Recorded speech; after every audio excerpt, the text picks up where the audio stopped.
संदीप जी जम्मू से। राधे राधे। राधे राधे महाराज जी।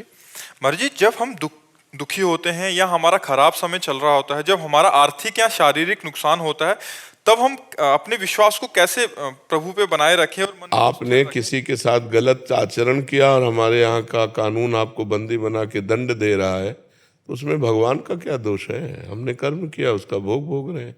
ऐसे ही अनेक जन्मों से हमारे कर्म होते चले आ रहे हैं, तो उसमें भगवान का विश्वास अविश्वास थोड़ी, अब वो तो विधान है, वो तो कानून है। तो ऐसे कानून, भगवान भी कानून के अंतर्गत है। जो भगवान ने कानून बना दिया, उस कानून के अंतर्गत भगवान भी है। जैसे राष्ट्रपति हो या प्रधानमंत्री हो, हमारे भारतीय संविधान के विरुद्ध आचरण बन जाए तो उनको भी जेल जाना पड़ेगा, नहीं जाना पड़ेगा? तो ऐसे भी भगवान ने व्याध की तरह छुपकर बाली को मारा, तो कृष्णावतार में अंतिम समय व्याध ने भगवान के चरण में बाण मारा। कानून के बाहर नहीं है, जो कानून बना दिया उसके अंतर्गत है।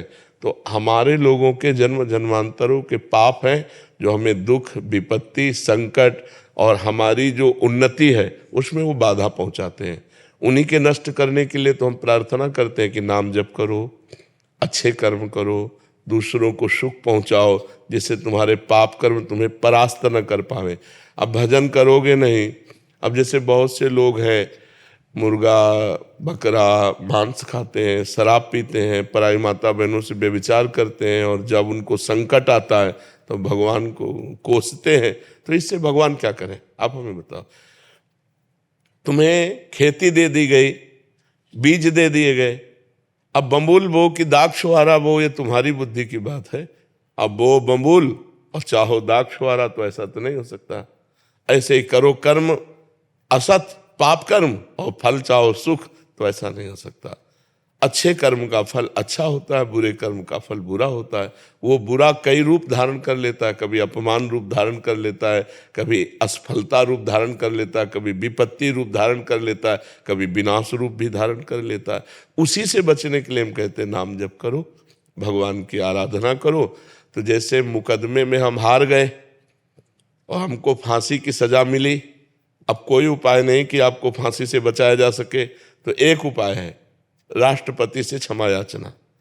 तो ऐसे हमारे भगवान हैं, अगर हम भगवान से क्षमा याचना करें तो हमसे माना कि गलतियां हो गई, हमारा बिल्कुल पक्का अपराध है, हमें भोगना भी पड़ेगा, लेकिन भगवान चाहे तो क्षमा कर सकते हैं ना। तो उन्होंने कहा आम तो हम सर्व पापेभ्यो मोक्षयिष्यामि मा शुचा, मैं तुम्हें समस्त पापों से मुक्त करके पवित्र कर दूंगा। तो हम भगवान की शरण में जाए, कुछ न कुछ हमसे पाप बनते रहते हैं, तो वो पाप हमें सता न पावे, हमें दुख न दे पावे, आगे हमसे पाप न बन पावे, ऐसी हमारी बुद्धि शुद्ध रहे। इसलिए हमें भगवान की शरण में जाना चाहिए, भगवान का नाम जप करना चाहिए और दूसरों का परोपकार करना चाहिए। परोपकार से हृदय बहुत जल्दी पवित्र होता है।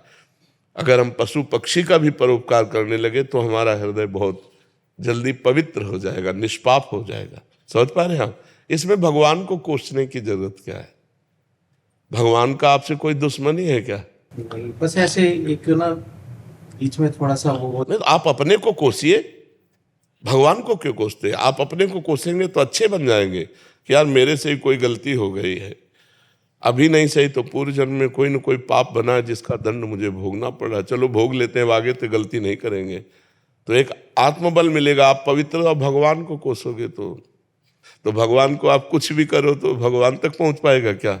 वो तो बहुत महान है, बहुत महान। देखो पूरे अनंत ब्रह्मांडों का सृजन करके सबके अंदर खेल रहा है, वो चींटी के अंदर भी आराम से सो रहा है और समस्त ब्रह्मांडों को अपने एक रोमकूप में रखता है। इतना महान है, महतो महियान, कि अनंत ब्रह्मांडों को एक रोमकूप में रखता है, और इतना छोटा है अणुअणियान कि वो चींटी के भी हृदय में आराम से शयन कर रहा है। ऐसा वो महान परमात्मा है, अणुअणियान महतो महियान। यो माम पश्यति सर्वत्र सर्वम च मयि पश्यति तस्याहम न प्रणश्यामि सच में न प्रणश्यति।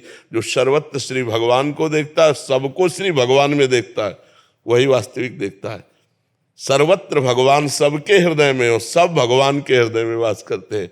ऐसे भगवान को हम भला कोस करके क्या प्राप्त कर लेंगे? इसलिए उनकी शरण में जाएं, उनका नाम जप करें और अपने को कोसें कि हमसे कोई गलती हो गई है जिसका परिणाम मुझे दंड रूप में प्राप्त हो रहा है।